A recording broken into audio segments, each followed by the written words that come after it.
Hi అండి. ఈ plant name ఏంటో మీకు తెలుసా అండి? దీని పేరు వచ్చేసి నల్లేరండి. ఇది చాలా బాగా ఉపయోగపడుతుంది. నరాల బలహీనతకి, కండరాల బలహీనతకి చాలా బాగా ఉపయోగపడుతుందండి.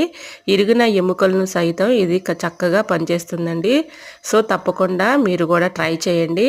మన అమ్మమ్మ నాటి కాలంలో ఎక్కువగా వీటిని తెచ్చుకొని చట్నీలు కానీ, అలానే కర్రీ కానీ చేసుకొని తినేవాళ్ళండి. మా అమ్మమ్మ వాళ్ళు ఎక్కువగా మా చిన్నప్పుడు చేసేవాళ్ళు. ఇలాగ నల్లేరునైతే మా గార్డెన్‌లో నేను పెంచుకున్నానండి. చాలా బాగా పనిచేస్తుంది.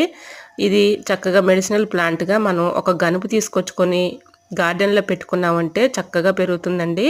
ఇలాగా దీన్ని ఎలా క్లీన్ చేసుకోవాలనేది చూపిస్తున్నాను చూడండి. ఇలాగైతే మొత్తం క్లీన్ చేసుకోవాలి. ముదురు కాడలైతే తీసేసి ఆకులను కూడా తీసివేయాలి.